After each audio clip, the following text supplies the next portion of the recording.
Olá, eu me chamo Nara Larissa, sou professora de Química aqui do cursinho alternativo e hoje nós vamos abordar um conteúdo muito importante para a sua prova do Enem, que é o conteúdo de modelos atômicos. Bom, desde a antiguidade, muitas pessoas tentaram determinar do que era constituído a matéria, e foi então que 500 anos antes de Cristo, dois filósofos gregos, Demócrito e Leucipo, determinaram que se você pegasse qualquer matéria, como por exemplo uma pedra, e dividisse ela infinitamente, você chegaria a um momento que você não conseguiria mais dividir. E aí você chegaria a uma partícula, e essa partícula seria a partícula fundamental formadora de tudo que existe. E então eles denominaram essa partícula de átomo, que significa não divisível.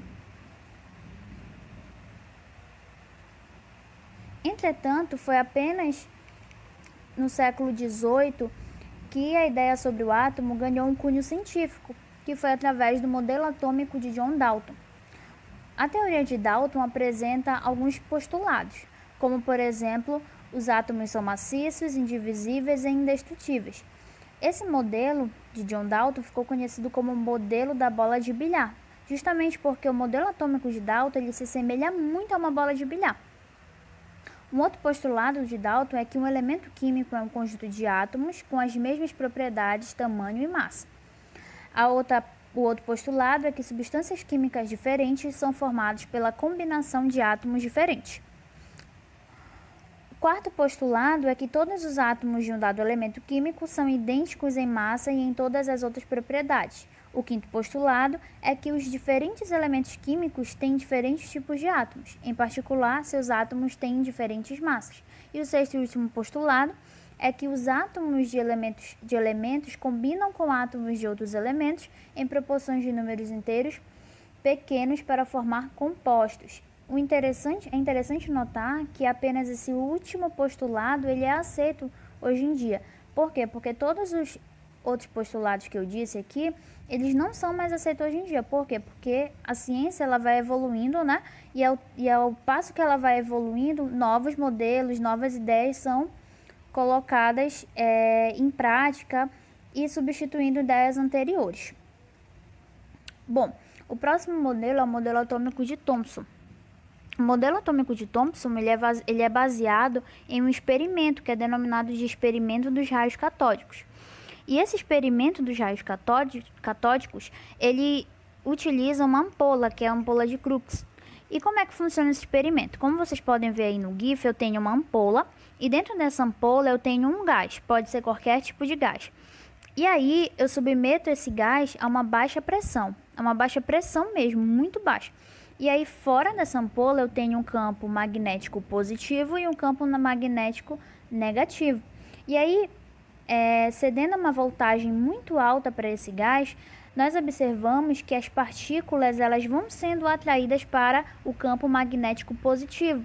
E a partir desse experimento, Thomson determinou que o átomo ele era constituído de subpartículas de carga negativa. Mas por que subpartículas de carga positiva? Porque se as partículas elas são atraídas para o campo magnético positivo, isso quer dizer que esses átomos que estão aí dentro, eles são constituídos por partículas negativas, porque lá na física clássica nós sabemos que partículas com cargas opostas se atraem e partículas com cargas iguais se repelem, ok? Então, o modelo de Thomson tinha alguns postulados. Primeiro, houve a descoberta do elétron e do próton, ou seja, o átomo ele não era indivisível, ele passou a ser divisível no modelo de Thomson. O átomo era formado por uma pasta positiva recheada pelos elétrons. O modelo de Thomson ele ficou conhecido como o modelo de pudim de passas. Por quê? Porque esse modelo ele se assemelha muito a um pudim de passas. É só você imaginar, por exemplo, o pudim, a região massiva, né, constituída de cargas positivas, e nesse pudim, nessa região massiva, você tem os elétrons incrustados, ou seja, colocados ali naquele pudim. E esses elétrons, eles têm a carga negativa. Bom, aí você chega agora e se pergunta, será que eu estou entendendo? Se ainda não estiver entendendo, você vai entender até o final. Bora lá. Bom, o próximo modelo atômico é o modelo atômico de Rutherford. O modelo atômico de Rutherford, ele também consiste a partir de um experimento, que foi denominado experimento de Rutherford.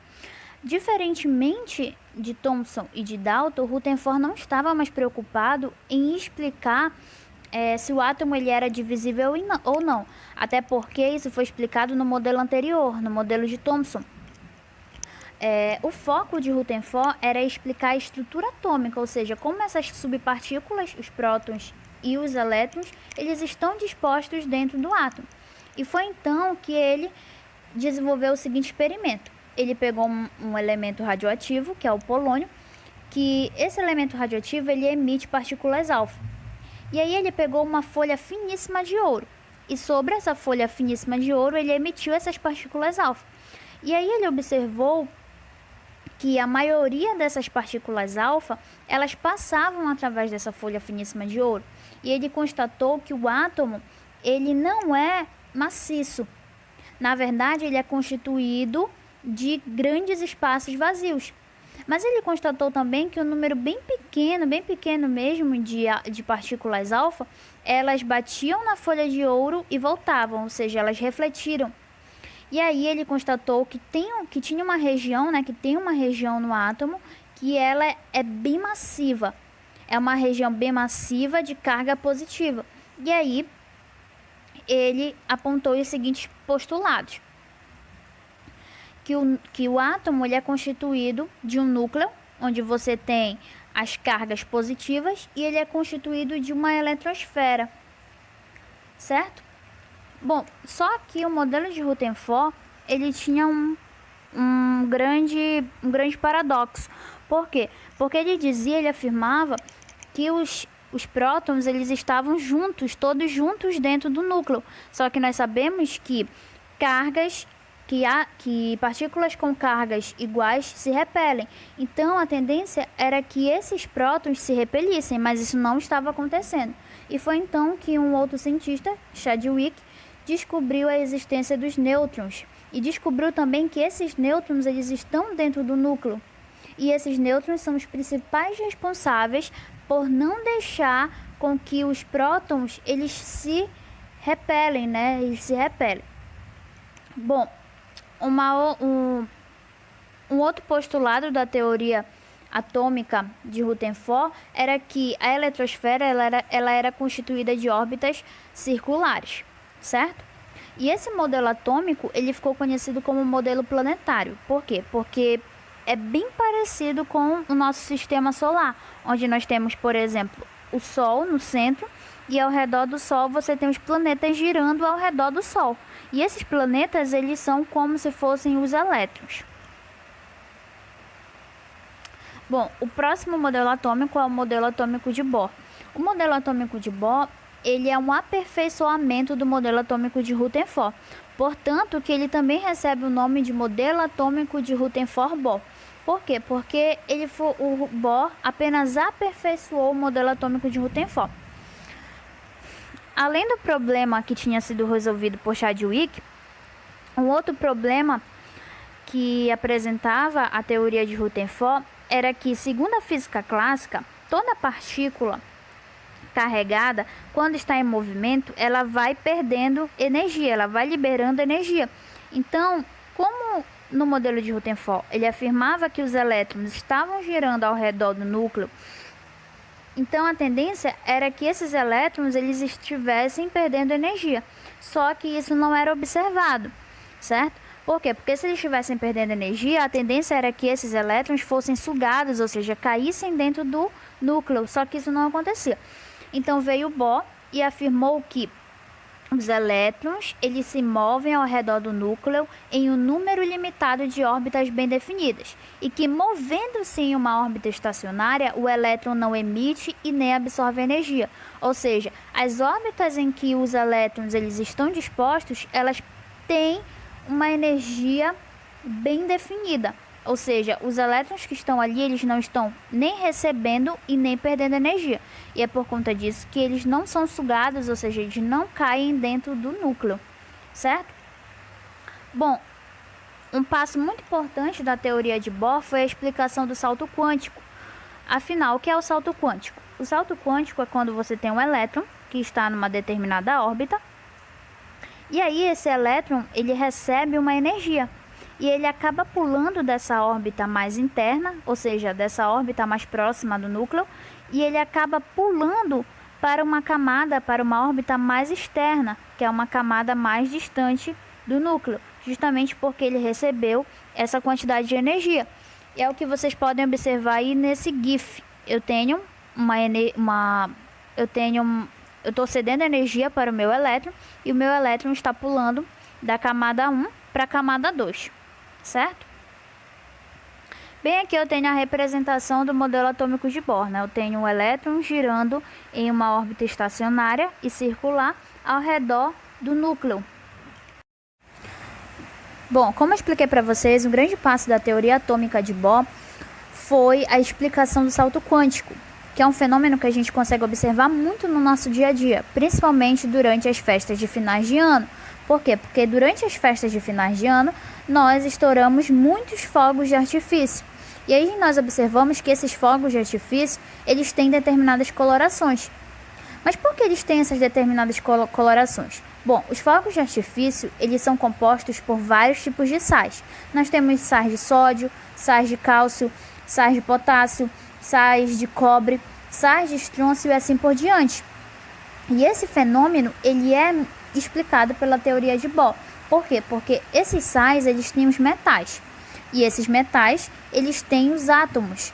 E esses átomos, eles estão fazendo o processo de transição eletrônica, que é o processo do salto quântico, onde seus elétrons, eles estão recebendo energia, que é cedido pela explosão dos fogos de artifício. Esses elétrons estão pulando da camada mais interna, mais próxima do núcleo, e estão indo para a camada mais externa. Só que quando eles vão para a camada mais externa, eles se tornam instáveis. Então a tendência é que eles retornem para a camada original. E ao retornarem para a camada original, eles acabam cedendo, ou seja, eles acabam liberando energia em forma luminosa. E essa energia, ela tem uma determinada coloração. Aí ela pode ser, por exemplo, esverdeada ou azulada, no caso, se for um sal de cobre. Ela pode ser amarelada, no caso de ser um sal de sódio, e assim por diante, certo? Bom, estudos posteriores mostraram que as órbitas eletrônicas de todos os átomos conhecidos se agrupam em 7 camadas eletrônicas, que são denominadas de camada K, camada L, camada M, camada N, camada O, camada P e camada Q. Em cada camada, os elétrons possuem uma quantidade fixa de energia. Por esse motivo, as camadas também recebem o nome de níveis de energia, ok? Um pouquíssimo de tempo depois, descobriu-se a existência de subníveis de energia e que esses subníveis de energia, eles estão dentro das camadas de energia, dos níveis de energia. E esses subníveis de energia, eles podem ser 4. Pode ser o subnível S, o subnível P, o subnível D ou o subnível F. E nesses subníveis há um número máximo de elétrons. Por exemplo, no subnível S, eu posso comportar no máximo 2 elétrons. No subnível P, eu posso comportar no máximo 6 elétrons. No subnível D, eu posso comportar no máximo 10 elétrons. E no subnível F, eu posso comportar no máximo 14 elétrons. Certo? Bom, a título de curiosidade, o nosso último modelo atômico que é aceito hoje em dia é o modelo dos orbitais atômicos, também denominado de modelo da mecânica quântica. Esse modelo ele recebeu várias contribuições de vários cientistas. Recebeu a contribuição de Erwin Schrödinger, recebeu a contribuição de Max Planck e também recebeu a combinação de Albert Einstein, certo? Nesse modelo atômico, nós consideramos o átomo como sendo uma onda e partícula ao mesmo tempo. E por conta dele ser uma onda e partícula ao mesmo tempo, você não consegue determinar a posição e a velocidade dele ao mesmo tempo. O átomo, diferentemente de todos os outros modelos atômicos, ele passa a ser uma região. Ou seja, você não tem limites bem definidos, como por exemplo previa o Dalton ou como previa o Thomson. Agora você tem uma região de probabilidade onde você pode encontrar os elétrons. E a região máxima de probabilidade de se encontrar um elétron é denominada de orbital, ok? Bom, agora a gente vai resolver alguns exercícios para poder a gente fixar tudo que foi aprendido. E depois a gente vai resolver também alguns exercícios do Enem, que caíram no Enem de 2019, certo? Bora lá. Primeira questão. Os avanços tecnológicos não seriam possíveis sem os conhecimentos científicos. A exemplo do desenvolvimento de estudos sobre a estrutura atômica da matéria, desde o modelo de Dalton até o modelo quântico e as aplicações desses conhecimentos em diversos campos da tecnologia. Considerando-se as informações do texto e os modelos atômicos desenvolvidos ao longo do tempo, é correto afirmar. Então, ele quer a propositura correta aqui. Letra A. O modelo atômico de Dalton representa o átomo com um núcleo maciço, positivo e indivisível? Não, gente. Primeiro que no modelo atômico de Dalton nem se tinha ainda a ideia de que existia um núcleo, muito menos que esse núcleo ele era maciço ou que ele era positivo, entendeu? Então essa ideia está errada. Letra B. O experimento com lâminas de ouro permitiu a Rutherford a descoberta dos elétrons e das partículas alfa? Não, está errado também. Por quê? Porque a descoberta dos elétrons, ela foi feita no modelo atômico de Thomson. Foi lá no modelo atômico de Thomson que foi descoberto os elétrons, e não no modelo atômico de Rutherford. Então a letra B também está errada. C. O átomo é eletricamente nêutron porque nele o número de nêutrons é igual ou maior do que o número de prótons. Totalmente errado. Por quê? O que torna o átomo eletricamente nêutron é que o seu número de prótons, ou seja, o número de cargas positivas, é igual ao número de elétrons, que são as cargas negativas. Então é isso que mantém o átomo neutro. E não o número igual de nêutrons e o número igual de prótons. Não, isso está errado. D. A configuração eletrônica em níveis de energia está associada ao número atômico, que indica a quantidade de elétrons de um átomo. Gente, nem sempre o número atômico ele vai indicar a configuração eletrônica, ele vai permitir a configuração eletrônica. Por quê? Porque nós temos os casos dos íons. O que são íons? Íons são átomos que ganharam ou perderam elétrons, certo? E a configuração eletrônica, como o próprio nome já diz, configuração eletrônica, é a configuração dos elétrons. Então, se eu tenho átomos que perderam ou ganharam elétrons, o número de elétrons ele vai variar, certo? E o número atômico ele está relacionado com o número de prótons. E o número de prótons ele não varia. Então, nem sempre o número atômico ele vai determinar a configuração eletrônica, nem sempre. Então, a letra D também está errada. Letra E. A emissão de luz por um átomo de um elemento químico está relacionada às transições eletrônicas que ocorrem nos níveis de energia. Correta. A resposta correta é essa daí. Transição eletrônica, salto quântico é o mesmo procedimento, é o mesmo processo, que é o processo dos fogos de artifício que eu expliquei para vocês, onde eu tenho um elétron e esse elétron ele recebe energia e ele salta de uma camada mais interna para uma camada mais externa. Só que nessa camada mais externa, ele é instável. Aí a tendência é que ele retorne para a sua camada original. E ao retornar para a sua camada original, ele acaba cedendo, ou seja, ele acaba liberando energia em forma de luz luminosa, ok? Então a resposta correta é a letra E. Graças a Deus, né, estamos acertando pelo menos a primeira até agora. Segunda questão que caiu no Enem de 2019, uma questão bem recente. Olha lá.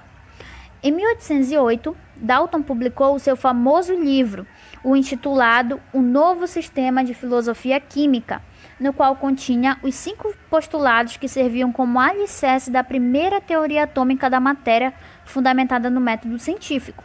Esses postulados são numerados a seguir. Primeiro, a matéria é constituída de átomos indivisíveis. Segundo, todos os átomos de um dado elemento químico são idênticos em massa e em todas as outras propriedades. Terceiro, diferentes elementos químicos têm diferentes tipos de átomos. Em particular, seus átomos têm diferentes massas. Quarto postulado, os átomos são indestrutíveis e nas reações químicas mantêm suas identidades. Quinto postulado, átomos de elementos combinam com átomos de outros elementos em proporções de números inteiros e pequenos para formar compostos. Após o modelo de Dalton, outros modelos foram baseados em outros dados experimentais. Entre outras coisas, esses modelos evidenciaram a natureza elétrica da matéria, a composição e organização do átomo e a quantização da energia no modelo atômico. Com base no modelo atual que descreve o átomo, qual dos postulados de Dalton ainda é considerado correto? Lembra que eu falei para vocês que a maioria dos postulados de Dalton eles foram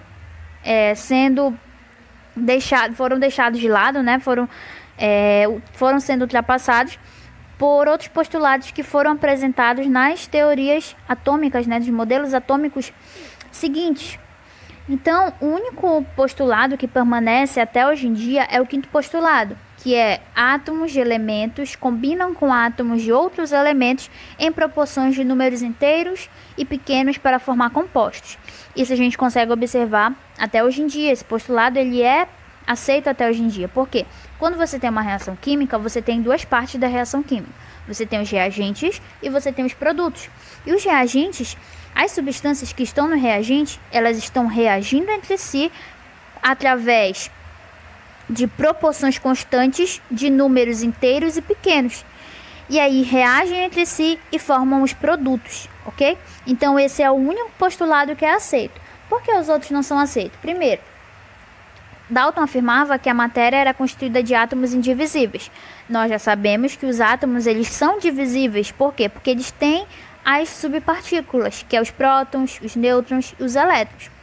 Segundo o postulado, todos os átomos de um dado elemento químico são idênticos em massa e em todas as outras propriedades. Gente, é errado. Por quê? Porque nós temos o fenômeno da isotopia. O que é a isotopia? A isotopia é quando eu tenho dois átomos pertencentes ao mesmo elemento químico e esses átomos eles têm diferentes números de massa, certo? E por conta disso eles têm propriedades físicas diferentes. Então esse segundo postulado também está errado. Terceiro postulado, diferentes elementos químicos têm diferentes tipos de átomos. Em particular, seus átomos têm diferentes massas. Não apenas elementos químicos diferentes que vão ter átomos de diferentes massas. Você pode ter também átomos do mesmo elemento químico que têm diferentes tipos de massa. Como, por exemplo, o isótopo do hidrogênio, né? Que o hidrogênio ele tem 3 isótopos, que é o prótio, o trítio e o deutério. Onde esses átomos eles pertencem ao mesmo elemento químico, que é o hidrogênio, só que eles diferem por conta da sua massa, certo? Então, o quarto postulado, os átomos são indestrutíveis e nas reações químicas mantêm suas identidades. Nós sabemos que hoje em dia os átomos eles podem ser destruídos. Por que nós sabemos isso? Porque nós sabemos que existem as bombas atômicas. E as bombas atômicas, elas são propostas a partir da destruição do átomo, certo? Então, o único postulado que está correto, né, e que é aceito até hoje em dia, é o quinto postulado, letra E. Bom, gente, então vamos lá resolver mais uma questão do Enem também de 2019. Um teste de laboratório permite identificar alguns cátions metálicos ao introduzir uma pequena quantidade do material de interesse em uma chama de bico de Bunsen, para em seguida observar a cor da luz emitida. A cor observada é proveniente da emissão de radiação eletromagnética ao ocorrer a mudança da fase sólida para a fase líquida do elemento metálico. Não, gente, não há liberação de radiação eletromagnética em mudança de fase sólida para fase líquida, tá? B. Combustão dos cátions metálicos provocada pelas moléculas de oxigênio da atmosfera. Não tem nada a ver isso daí também não. Letra C. Diminuição da energia cinética dos elétrons em uma mesma órbita na eletrosfera atômica. Não. Letra D. Transição eletrônica de um nível mais externo para outro mais interno na eletrosfera atômica. Certo, gente? Esse fenômeno é o que a gente chama de salto quântico, né?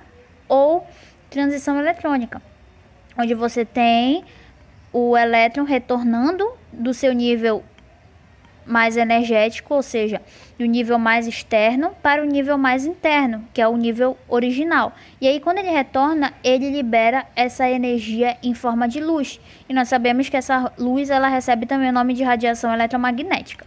Então, até então, a resposta certa é a letra D. Letra E. Promoção dos elétrons que se encontram no estado fundamental de energia para níveis mais energéticos. Não, gente. Isso daí está relacionado lá com ligação química, não tem nada a ver aqui com o salto quântico, certo? Então a resposta correta é a letra D. Apesar de aqui no gabarito estar a letra E, a resposta correta é a letra C. A letra D, desculpa, certo? Então bora lá. Resolver mais uma questão. A teoria de Rutherford considerava que o átomo era constituído de... Observem o enunciado da questão. Ele quer a teoria de Rutherford. Então, quando ele fala que ele quer a teoria de Rutherford, você tem que lembrar das características da teoria de Rutherford. Qual foi as características da teoria de Rutherford? Você tem o descobrimento da estrutura atômica, ou seja, de como as subpartículas, os prótons e os elétrons, eles estão dispostos dentro do teu átomo. Então, você tem que ter essa ideia em mente. Então, segundo essa teoria, segundo esse modelo atômico, o átomo era constituído de A. Elétrons incrustados numa região massiva de carga positiva. Não, gente, isso está errado. Por que está errado? Porque essa ideia é uma ideia lá do modelo atômico de Thomson, do modelo atômico de Pudy de Passas. Não é uma ideia postulada no modelo atômico de Rutherford. É uma ideia do modelo atômico de Thomson. Então, letra A está errada. Letra B. Um núcleo muito pequeno, porém massivo, constituído de prótons. Certo, até aí a letra B está correta. Letra C. Uma eletrosfera que possuía camadas ou níveis de energia. Não, gente. No modelo de Rutherford, você ainda não tem a presença, né? Você ainda não tem a classificação de camadas e níveis de energia. Essa classificação, ela só aparece no modelo de Bohr. Certo? Então, a letra C está errada. Letra D. Uma região central com carga negativa, chamada núcleo, e uma eletrosfera constituída de prótons. Essa letra dela está invertida, né? Porque você tem uma região central que é constituída com carga positiva e não negativa. E você tem uma eletrosfera que é constituída de elétrons e não de prótons. Então, a letra D está errada também. Letra E. Um subnúcleo denominado eletrosfera com carga neutra. Essa daí é totalmente absurda. Então, a correta aqui da questão é a letra B, ok? Certo? Bora lá para nossa... Ah, acabou as questões. A gente resolveu 4 ou foi 5 questões?